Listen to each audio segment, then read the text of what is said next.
Thanks everybody for joining us. We're excited that you're here. We are going to go through new site coordinator training for College Countdown Mississippi. So whether you are maybe new to your role, which you've inherited College Countdown Mississippi program that you're going to be participating in, or you've been voluntold that this is something that you are going to be doing, we wanted to give you a space in order to not only hear from others that are in this similar new role, but then also hear from veterans, site coordinators who have gone through this before and can share their insight with you. So today, what we're going to go over is an overview of understanding what College Countdown is and who College Countdown is. So the history of College Countdown Mississippi, it is a program that is really intended to help open the door for students, to encourage them to take those important key steps in enrolling in post-secondary. It actually began with just application days in 2005 in North Carolina and has grown to where every state in the United States provides a opportunity of some sort that usually entails an application day, a FAFSA day, and a celebratory campaign. Some states have a little bit more, some states a little bit less, but those are kind of the three fundamental things. College Countdown Mississippi began in 2013 within our state, and it started with 16 participating high schools. And we're so excited that it has grown this last year to have over 180. And so maybe your school has participated in the past. Maybe it's something that's brand new for your school. But we're very eager to be able to share with you all kind of what the opportunities mean for your students. Hosting these events, whether it's an application day, a FAFSA day, Sunday, or all three, really allows your students to be able to have some assistance and guidance on pretty much very key pieces of what's their next step. So the goal of College Countdown Mississippi as a campaign is to provide every graduating high school senior the opportunity to apply for college at an application day event, complete the free application for federal student aid and their Mississippi Aid application at their FAFSA day event, and then to recognize their post-secondary plans at a college signing day in the spring. So we want to make sure that we help and support them with those key pieces in the fall and maybe in the spring at those application and those FAFSA days, but then also celebrate, just like oftentimes athletes get those signing days, we want to celebrate what the next step for our students who are going beyond high school at those college signing day opportunities. All of this is leading towards Ascent to 55, which is the recently announced attainment goal for the state of Mississippi. Previous to 2022 in October, Mississippi didn't have an attainment goal, and there was no North Star for all the work that we do. But as of October in 2022, the Education Achievement Council passed a resolution to adopt an attainment goal, and it's kind of in a staged approach. So the initial goal that we're working towards at the moment is by 2023, the Mississippi will increase its post-secondary attainment of its workforce by 55%. You may have seen the Ascent to 55 before, but not understood what it is. This is where we're working towards as a state. So it's not just our role as those that are working with high school students, but it's also those working in workforce. It's the colleges, retaining and helping students complete their degree. So it's kind of that universal working towards helping more Mississippians obtain those post-secondary credentials, because we know from research that the vast majority of jobs by 2027, so only a few years from now, are going to require some sort of post-secondary. And so this allows for us to all work together towards one uniform front. And then the next step is by 2035 to increase post-secondary attainment by 60%. Currently, we're right around the mid-40s for a state, so we've got a good bit of work to do. The Mississippi Achievement Council is working on it, but Mississippi Economics Council, MEC, is kind of leading the charge. So if you interact with them at all, you may see the Ascent to 55, and just wanted to know you are doing a key part of this by helping in those College Countdown campaign steps.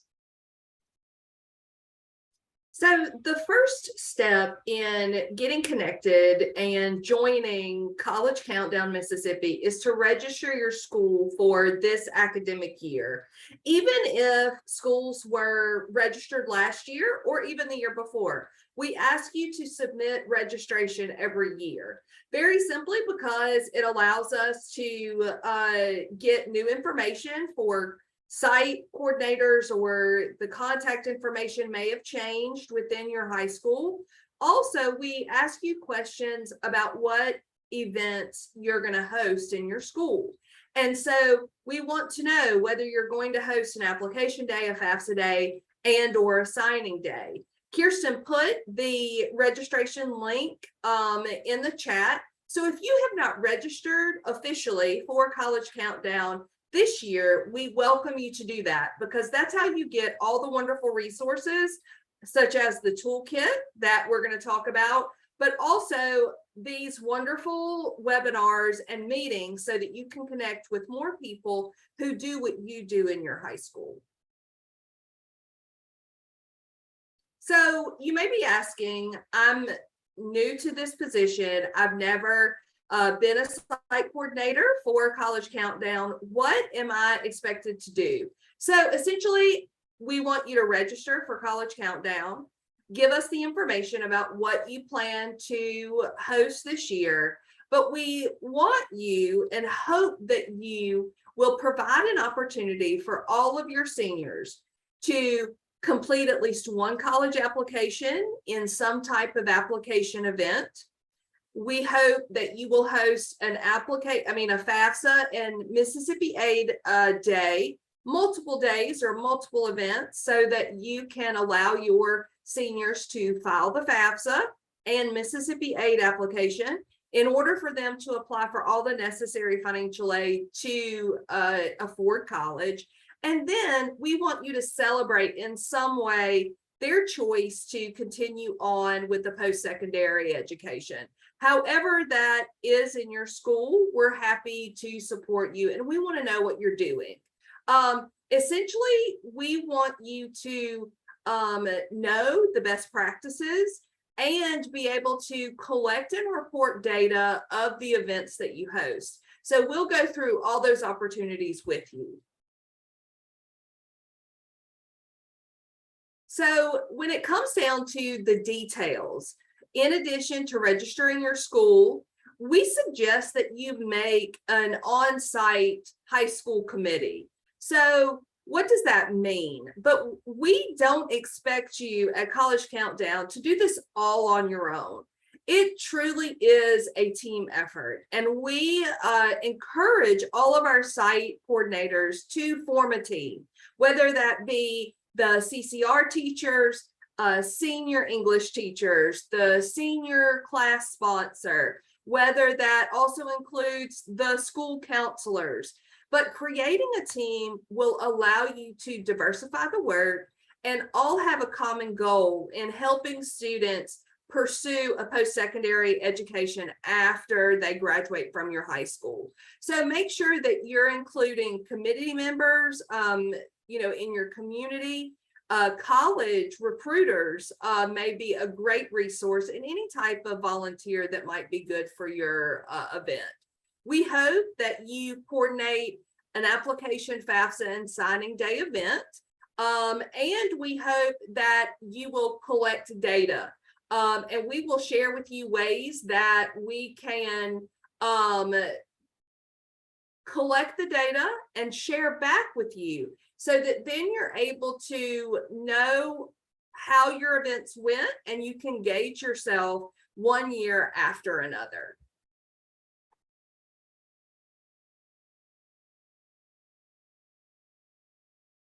So I want to ask Roderick Moore from Forest Hill High School. For him, we asked him to share his thoughts through a video. Forest Hill was one of our School of Excellence and for application day, and we thought he did an amazing job with his team at Forest Hill in creating an event that was very memorable for his students. And so we asked him to take a moment to tell us about his experience and what he learned in planning his application day event at Forest Hill High School.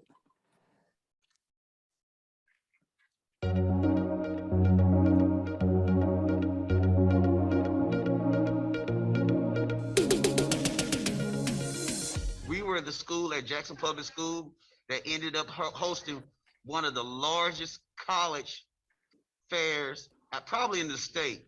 It was great. I even got pictures of it, and Miss Jana Williams organized it, but we had all of the colleges that report here to our campus, where our student had access to Tougaloo, Mississippi State, colleges from Louisiana, colleges from Alabama, colleges from all over the southeastern region reported to our campus out on our football field, and had what we had College Day, where all the schools from JPS came to our school and enrolled. And our school benefited from being the host of it, that our students had their transcripts and everything on hand in a file folder. When they went out there to go register, when the college said, hey, we are waiving application fees, they were on it. When the college said we giving out free application waivers, all you have to do is this, we were on it. So we made sure that all of our students got their transcripts and at least applied for at least 3 schools at the beginning of the school year. One of the requirements that I had for them is that they had to apply that week or that day to at least 3 schools. Follow up with a follow-up information from those 3 schools. Whatever school that they accept and they accept the scholarship from, that's why they're going to be doing the video. The video is going to decide their 3. So they did this alongside of when they did their I think it was called a dream board or vision board. I'm sorry. So when they put together their vision board, that's when they picked out their 3 schools. Then those 3 schools were here. Then they applied for them. If the school wasn't here at our college fair, we went online, started finding about virtual college tours because we were dealing with the pandemic, but also when were they having registration or what information we could find out about their school. And we went ahead and filled those applications out early on, the first 2 months of school. That's all we focused on. Filling out college applications. A lot of schools have made it accessible where the students could apply via their mobile, on their cell phones. So a lot of them still use the idea about having a QR code. Also, they shared information. And a lot of colleges sit there and fill the application out with the students. It was hot outside on the field. So in the cafeteria, we had some students filling out applications, paper applications inside of the cafeteria. So the councils were really good at organizing that if a student needed to sit down and fill out a paper application because they didn't have access, they could. And they would allow that for the other schools. But mainly what they did was gather the information, find out what they had to deliver, but we filled out applications on the spot right there.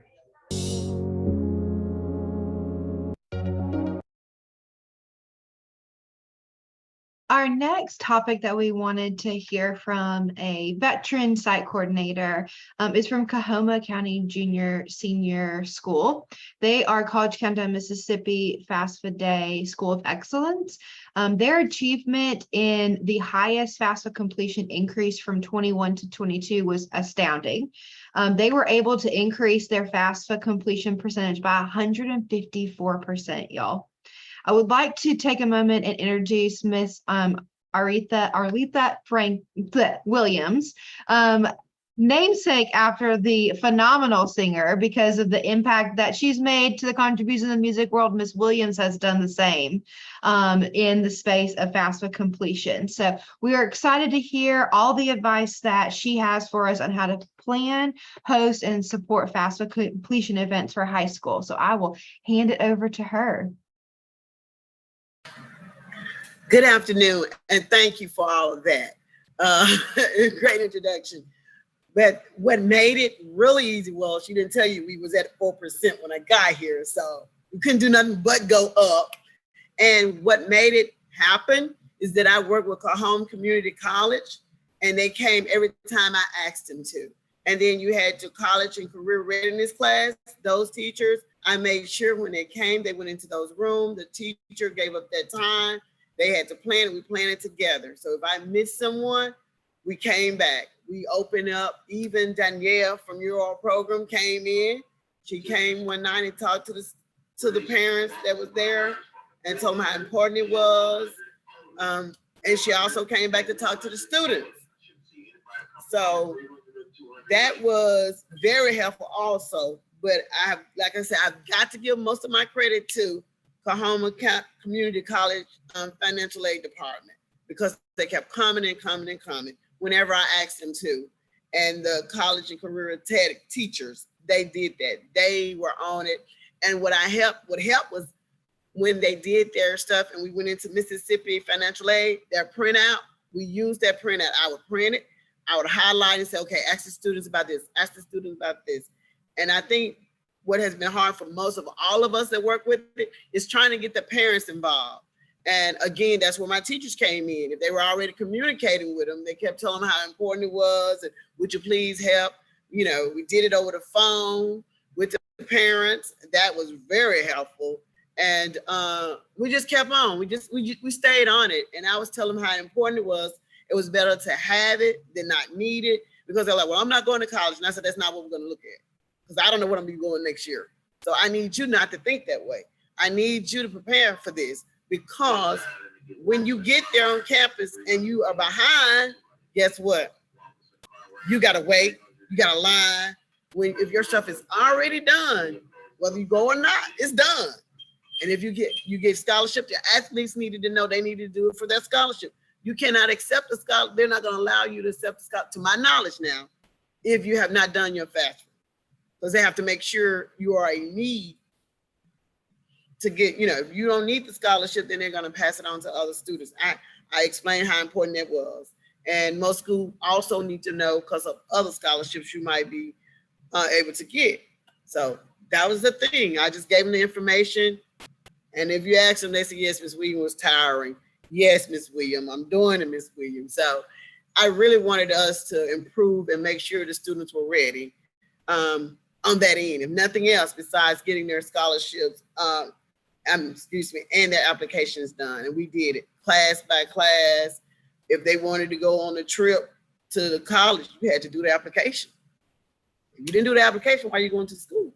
So that helped too. I appreciate you referencing the Mississippi Office of Student Financial Aid data set that's there. I put in the chat for those site coordinators that maybe are like, wait, what is the list that she is talking about? It is available not only to counselors, but also to CCR teachers or whomever is kind of managing your FAFSA completion event site coordinator wise. You can get access to it for your school, or if you're working from a CTE standpoint, you can get it for your district, for your students that you may pull from. So Ms. Williams, is there any other guidance as far as, I appreciate the staying on it, following them around the hallways, any other wish that you would have known before you started, wisdom that you would like to share? Parents, we've got to find a way to get those parents. So when they will come, I will remind them, and they were very skeptical because, of course, no one wants you to know their financial situation. So for those, I offered, like Danielle was going to come out. We went online. We set up online. Even Coahoma offered that also. Community college. You could go online. There was other ways to get them to different people if they were not comfortable with us knowing, because like I told them, we didn't have to know that information. There was a way to do it. So parents, like I said, if anybody found a better way to do parents, share, because that was the hardest thing. The student part got done. We would do theirs and then tell them what they need to do with their parents. And they didn't get it done. And we made a couple of calls. I mean, yes, our parent liaison, let me not forget her. She would send out the email every time we were going to do FAFSA, remind the parents, they could come, make an appointment, those who had to work, so we wouldn't hold them up. Yes, it was a lot of hard work. But like I said, I needed to make sure when they left us, they were not wondering why no one told me about the financial aid. I want to make sure no student could say they did not know. And that was the thing. I needed them to not say, well, nobody told us. I didn't know how to do it. So that was important. That was what was important to me. I needed them to make sure they had that. And also for the summer program, because you had to fill out the FAFSA to take advantage of their summer, the free courses they were giving away or allowing students to take. Yeah, and that part about the athletes is a really good point too. A lot of students don't realize that they may need to have their FAFSA completed. If you're a student athlete, particularly around ball sports like football, they ask you to do it before you get there for those summer courses. So these are just some educational pieces that a lot of times we find educating the student and the parent early around kind of all the possible scenarios. It makes for a much more successful ask when you need the student or parent to be present for a certain FAFSA event or to complete the form or to do whatever. So that's a really great point that I often skip over and don't think about. If there's anybody else in the meeting today that has any suggestions around parent engagement or educating of the parents, particularly around FAFSA, since that's info is really particularly needed there, feel free to drop it in the chat. We want to share this as a dialogue and get everyone's kind of advice or great experiences or don't do this, it doesn't work type of thing. But I will pass it over to Brandy now so we can hear kind of about the next campaign piece. Thanks, Kirsten. So we are moving now into college signing days, and this is an opportunity for your high school to celebrate the students who are not necessarily just going to a four-year college, but a two-year college, a technical program, if they're entering the military, if they are entering a skilled workforce program. We consider college anything post-secondary or after high school graduation that a student pursues. And so this is a way to celebrate them taking that next step in their education, but also this is a great way for high schools to build on their college culture so that you can invite juniors or sophomores to a signing event to expose them to the different opportunities that your students are pursuing. We asked Meridian High School to talk to us about their signing day program. They have a robust event where they invite the community, the mayor comes, they have the band there and balloon arches, and they really make a great impression on the students. And it's an enjoyable event that I was able to attend this year. Meridian High School is our school of excellence for signing days this year. And so we asked them to tell us a little bit about their program and how they planned their signing day.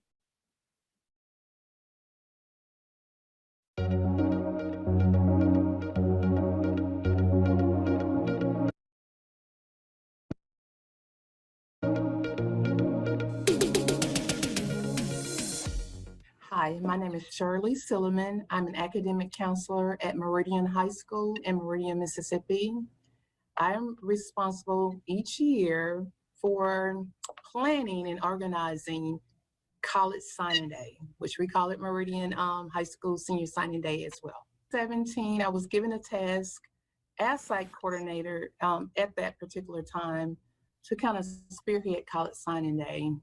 And I took it as, creating it as a massive event, something that the students can kind of, say, hey, we have this before graduation, this grand event before graduation. So in comparison to getting excited for graduation, we wanted them to be excited as well when they exit, have plans in place for whether it's military, college, technical school, trade school.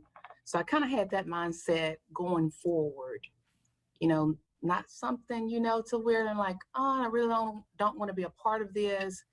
So I kind of just started planning, drafting, and trying to create something that will draw them in. Because we have many different events and a lot of students say, oh, I don't want to participate. That's going to be boring. So I kind of started planning like, okay, graduation is, their names are being called. We can do that same method. but why not get the announcer that, you know, does the basketball games, because he had this wonderful voice, bringing someone in that can just make it just like game day type situation. So I kind of pieced that together and like, okay, we want to give back too, you know, so we'll have students participating. And then I brought in like a couple of students that had wonderful voices. So we're going to do a tribute to the faculty, the staff, and then your student body. Because with state testing and all the other things that they're having to do at the end of the year, we needed something that say, hey, this is also an uplifting event as well. So a lot of planning, a lot of reaching out to different people within the community, within the schools. That's basically how it got started in 2017. You know, I like, okay, how should this look? And I did use a lot of the resources that were sent to me. Just looking at and just Googling and looking at Instagram posts, like the hashtag, excuse me. And kind of like, okay, well, I like this, but we want to make it a little bit grander, you know? So kind of the scheme of how it kind of took place. And we've been doing it ever since 2017. 2020 was a little different because we were virtual. We didn't get to do like an in-person event, but we were able to, you know, get students to hashtag, send things in, you know, via the website, our school website, Facebook, and, you know, all the media, social media sites that we have.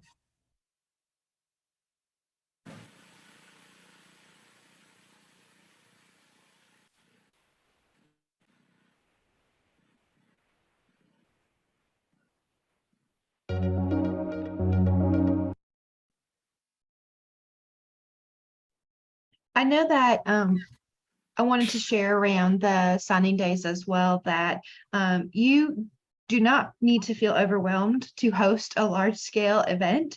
If this is your first year doing a signing day event or your first year inheriting a campaign, and maybe you don't feel like at this point you can take on a large scale celebration that involves balloons falling from the ceiling and a band and announcers and things like that, know that the toolkit talks about just a lot of different options. One of the most successful ones I've ever seen was actually literally just taking long butcher paper and having the school logos on each one, and it lined the hallway.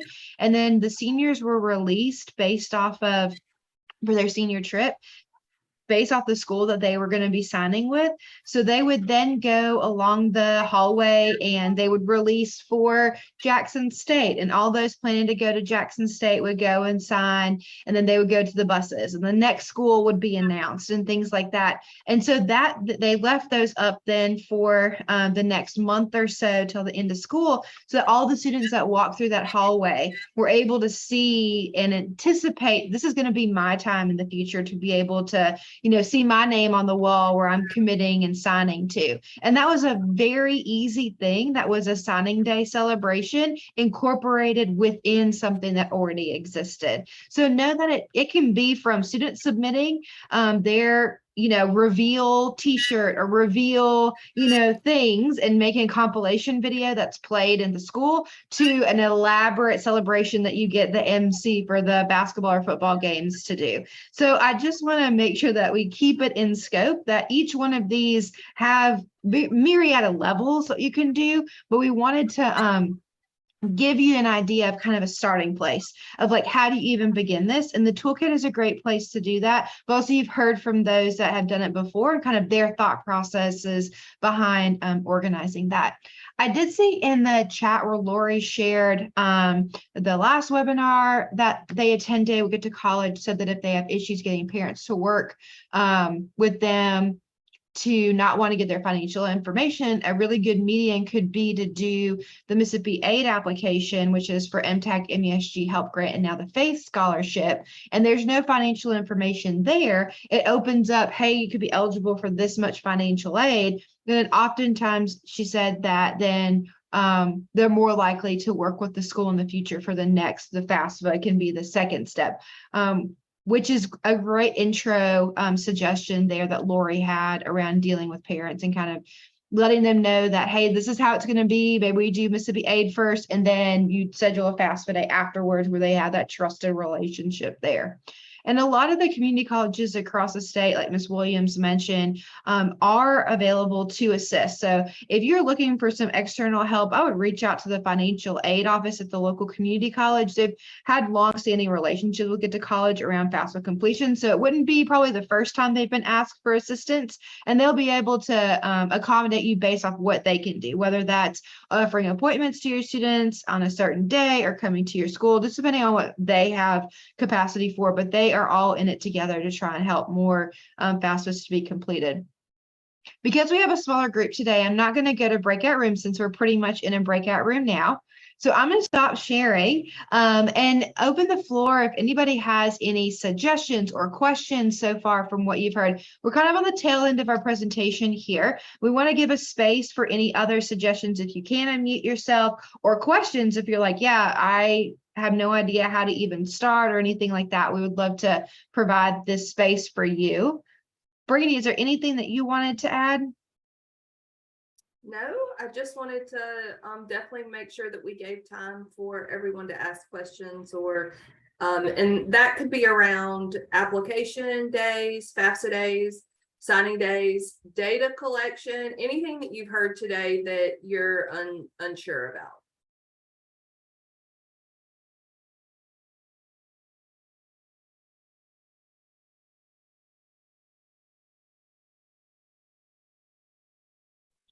Hold on, Miss Williams, you're on mute.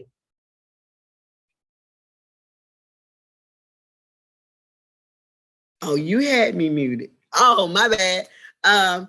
We did a reveal and how that worked with the student. I told them design their own t-shirt if they didn't have one, because I didn't want anybody to feel, And what we did, we had them in the auditorium, and I allowed those that wanted to come up and say why they chose the school they're intending to go to. And also there was a young man who was in the military, and he wanted to tell his experience because he had gone to summer camp or they done something, and he wanted to share that with them to let them know about his experience before he, left for his program. So that was helpful. I mean, children had questions. Oh, and I also invited the schools to come out. So like Ole Miss, the people who were committed, they came out. Valley came out. Of course, Coahoma was local, so they were there. And at that time, they went over information, shared information with the students about the summer programs they were trying to get the students in. And that was helpful because they came. I mean, everybody didn't come, but a couple did, and I gave them a table at the end. That's a great idea. I love that.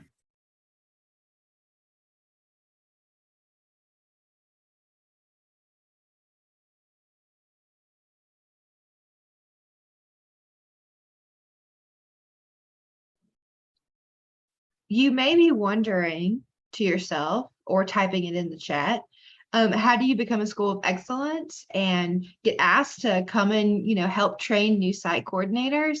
One thing that we didn't talk about, but is important, is to know that there are some important deadlines.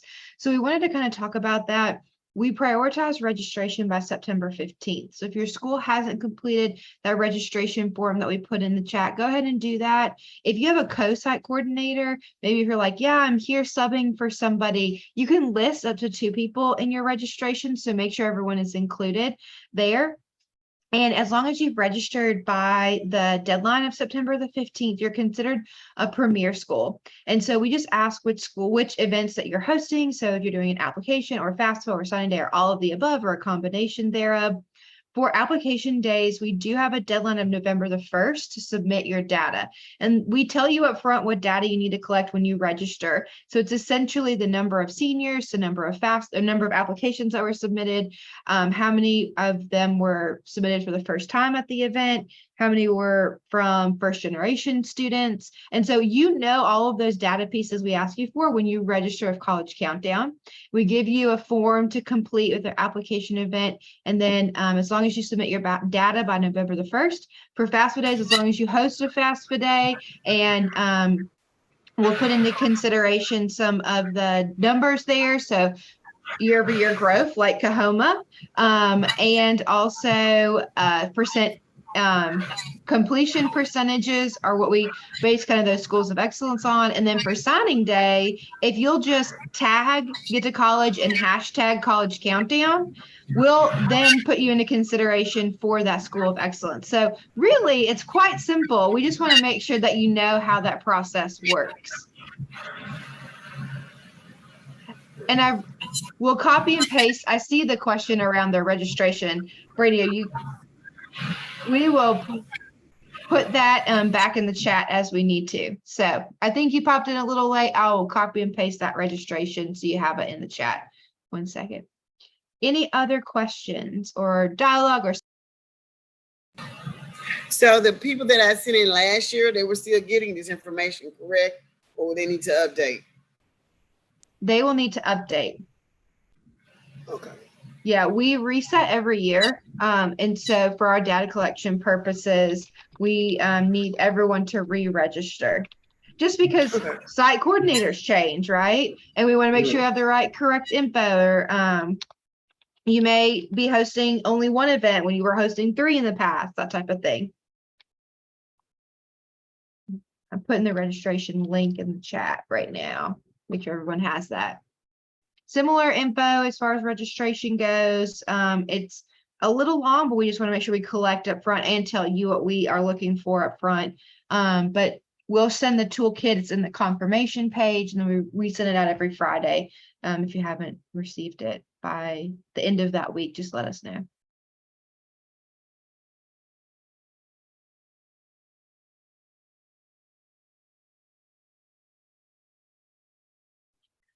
Well, I'll be monitoring the chat while we finish up here. We have some important dates and announcements we wanted to share with you all in case anybody has any questions or has any issues or any suggestions. Maybe you have a great epiphany while Brandy shares this information. We definitely want to share it out with everybody.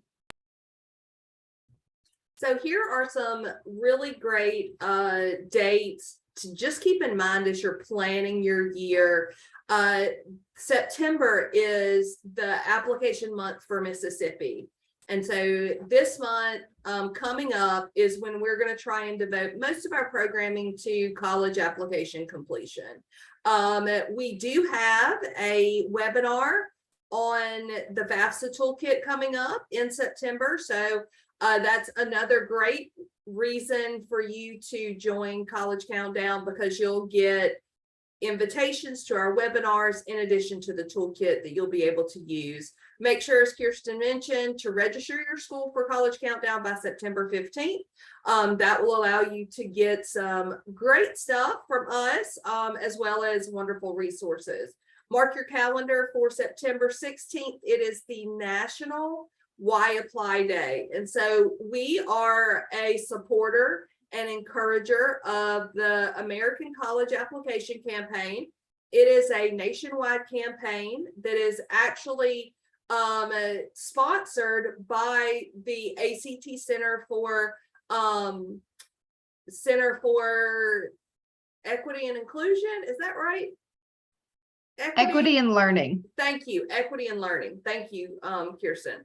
So hashtag Why Apply Day, we will be sending out information about that in our latest newsletter, but we certainly hope that your school participates in sharing on social media why to apply to college, why is it important, why did you apply to college, and if you are able to take pictures of your application days or of the times that your students are applying to college, you can share that on social media and use the hashtag Why Apply. We will have the FAFSA Challenge event.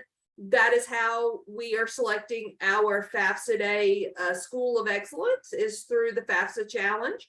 And so make sure that you sign up to host a FAFSA Day so that you can be included in the FAFSA Challenge. Application Day will be due November 1st, and we will be going over the signing day toolkit on March 2nd.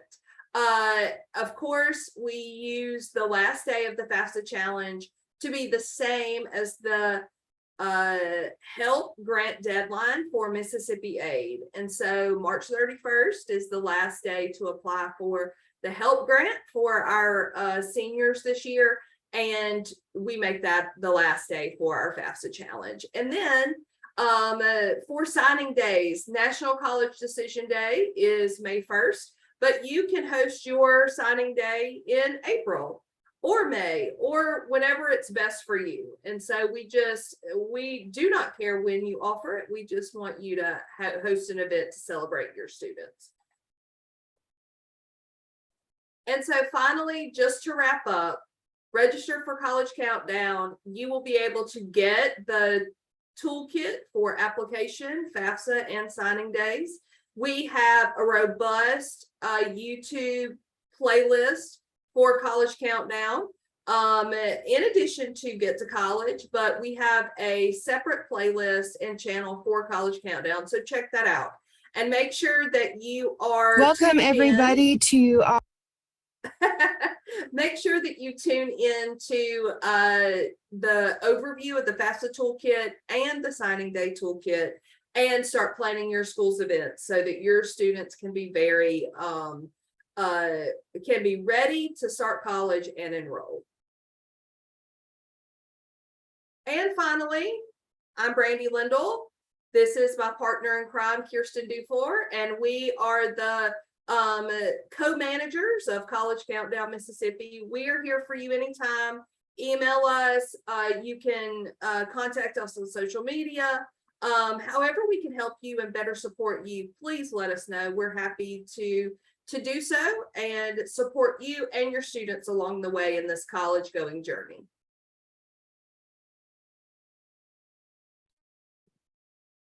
Thank you for joining us today. We are going to stop the recording